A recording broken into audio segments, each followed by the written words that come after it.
Now let's get to do the module 3 component of this syllabus. Alright, well, of the 2022 paper. Shouldn't be that bad. So, the estimated number of new incidents of cancer worldwide in 2018 was 18.1 million, with an estimated 9.6 million cancer deaths, according to the International Agency for Research on Cancer. Table 1 provides data relating to the distribution of all cancer incidence and mortality rates in 5 geographical areas, or world areas in 2018 as a percentage of the worldwide figures, right? It also provides the percentage of the world's population in the 5 world areas. Okay. Do we understand what this table is saying?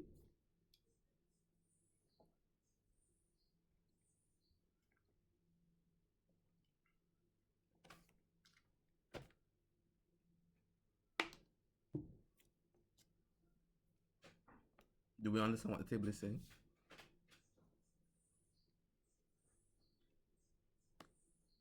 This beautiful table right here.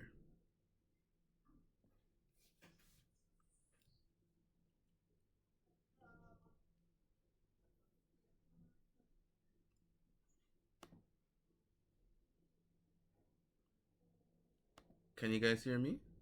Yes, sir. Yeah. Okay. Okay, lovely. All right. So understand. Okay. Lovely. All right. On the grid, whatever. Okay, so bar chart. You guys know to do a bar chart. It's not a histogram, so don't put stuff together. Right? Please know the difference between a bar chart and a histogram. Okay? State one conclusion that can be made based on the table. So since we understand the table, make one conclusion that can be made.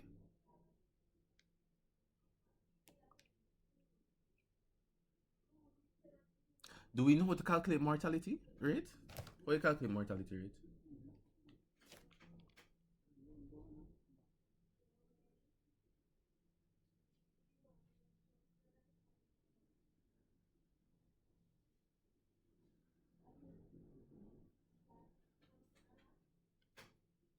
How do you calculate mortality rate, guys?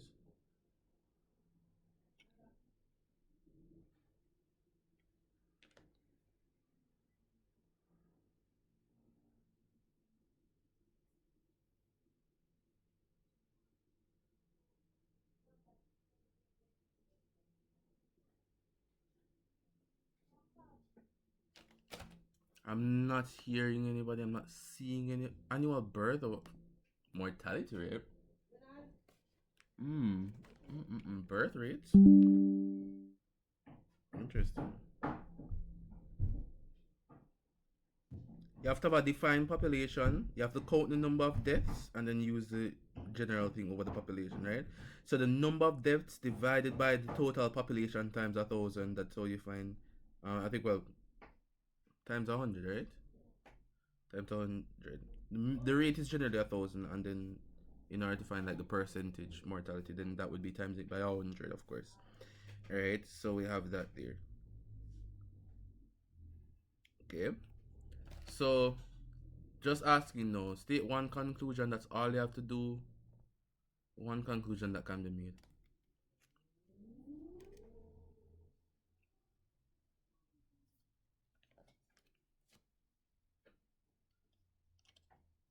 Asia will say mortality rate.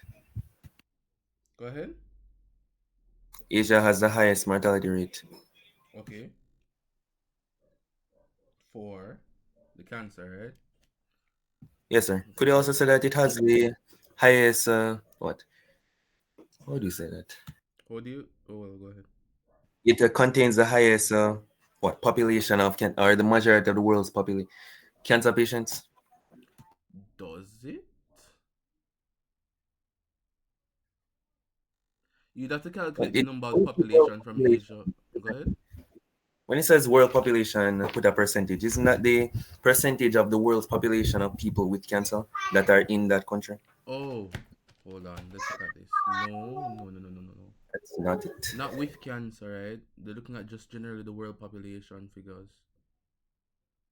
Oh, okay, sir. All right. So the thing is, now in order to find if the population thing that you said makes sense, you'd have to Right. you have to Could transpose you the scroll back equation. upstairs so I can see the focus in? Okay.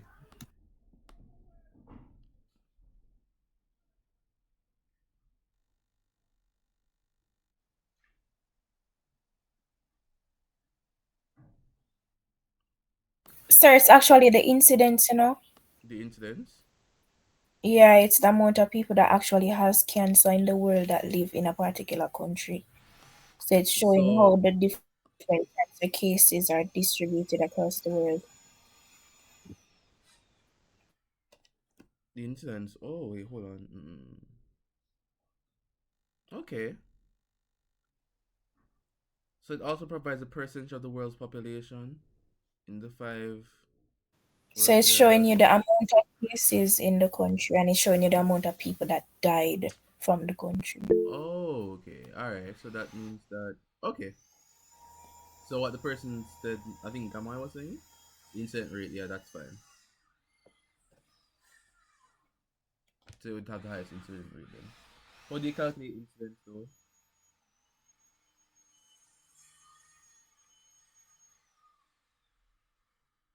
The way how you calculate incidence and mortality, we know that mortality would be what would that be again? The number of deaths divided by total population, right? And then you times that by 1,000, right? We generally times by k. K tends to be 1,000, right? And then we have the incidence rate. The incidence rate is what? The number of new cases over the number of no, that's density, isn't it? Incidence rate is number of new cases over the population at risk to the disease times 1,000, and incidence density will be the number of new cases over the total persons, right? Minus the time at risk, and then you're going to get yeah, that would be the incidence density. So yeah, that would make sense.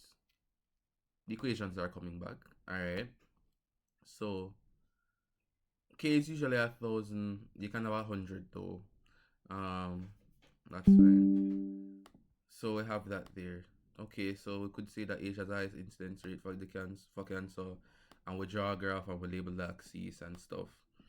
Right. Measles is a highly contagious disease that can cause death mainly in children. A vaccine is available for measles and is given in the form of a triple vaccine MMR, measles, mumps, rubella. Right? Define the following terms. What is active immunity? What's active immunity?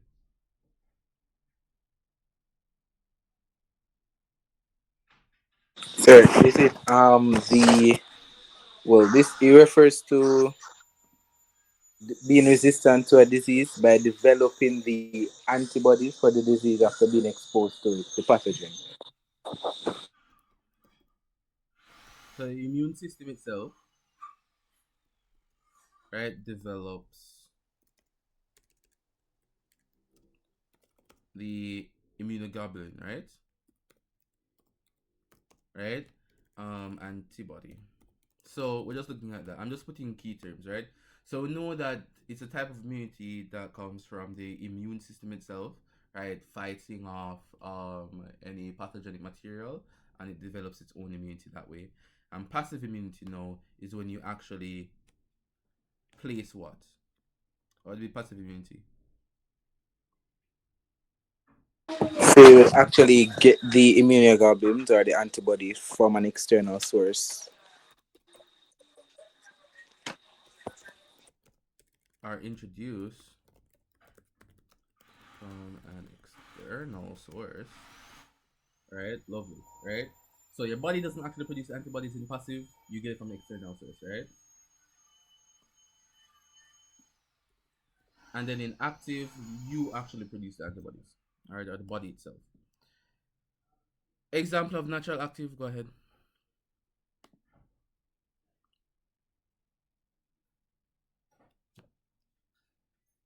Example of natural active.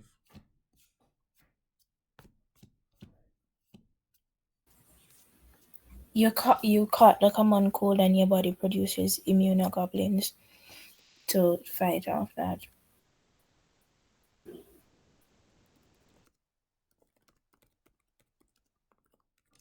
Common cold is quite dangerous, no, but okay. Natural passive. Um, Antibodies passed down to an infant from its mother's milk, breast milk. Alright, not artificial active.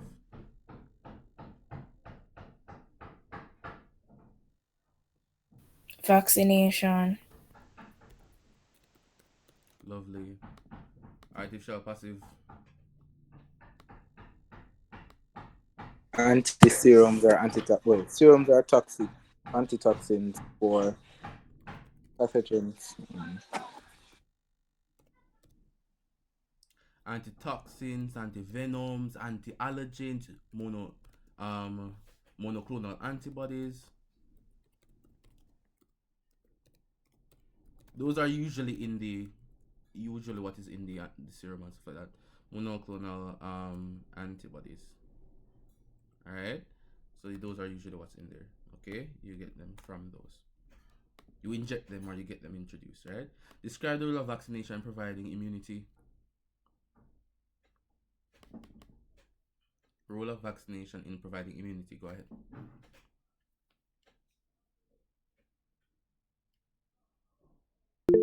Go ahead.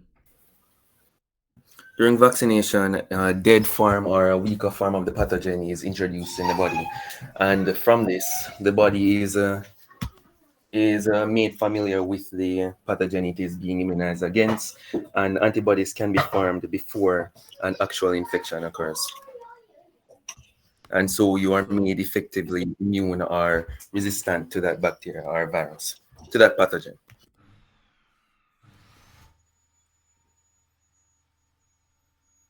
right. So we have that familiar pathogen. So we're gonna have like memory cells being produced, Yes, sir. right? And that will actually aid in the immune response, right? So it aids in the immune response.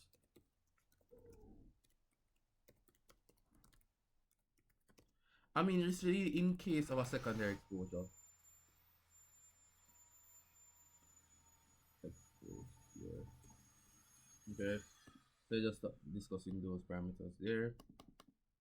Construct an annotated flow chart to explain how vaccination of children with the MMR vaccine can provide immunity.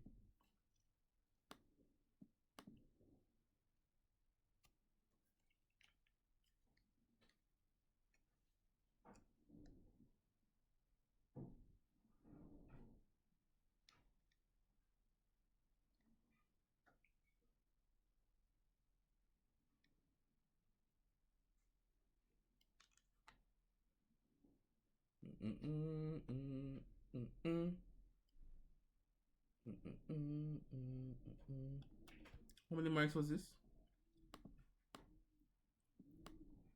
Yeah, this was a question that I couldn't bother with. Let me look at this something there. You had this on it, right? So that was fine. Give me a moment. Oh, that's T cell stuff. Okay, so that's a rather easy question down here. But this now, what we're gonna be doing, what you need to do is create a flow chart. So you're gonna talk about the injection of the pathogen or the weakened pathogen or the antigen, right? That will now go in. That will be absorbed by a B cell or whatever, right? By a cell. It will now present the MHC complex, the MHC2 complex. Then the helper T cell will bind, releasing cytokines, right? And then that will cause for the B cells proliferate and mature into beta and plasma cells, right? Not beta cells, but plasma cells. And the plasma cells would create immunoglobulins that will fend off measles, mumps, or rubella. All right.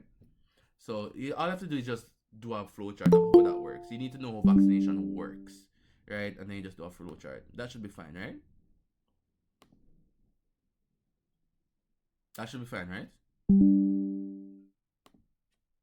You just need to know how it works, and then you just do like a flow chart. Show some arrow, write some stuff, show some arrows. Then we have this entire thing there: novel immunotherapy using T cells. All right. relate three features of T cell to their role in the various stages of the CAR T cell immunotherapy, right?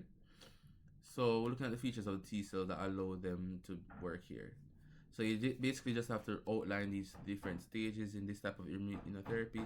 So whole blood is drawn from the patient so that specific the patient specific T cells are obtained. The T cells are then separated from other whole blood components and the unused blood components are returned to the patient. So we isolate the T cell. That's what it's saying. These T cells are genetically engineered to express the chimeric antigen receptor CAR using a viral vector. Okay, so that's genetic modification. We know all of that from Unit 1 biology, right?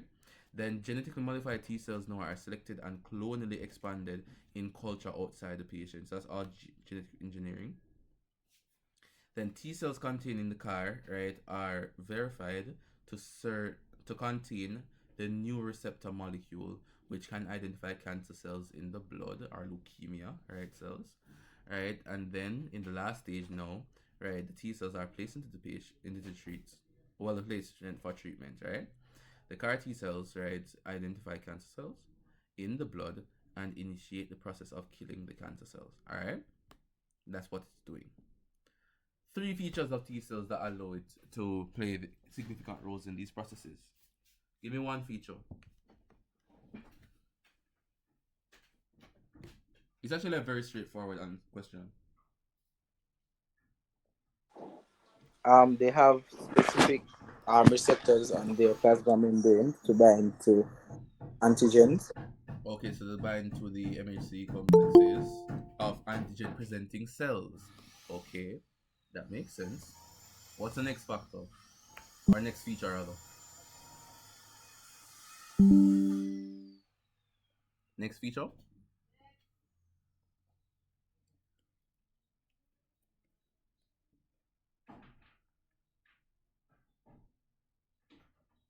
Next feature.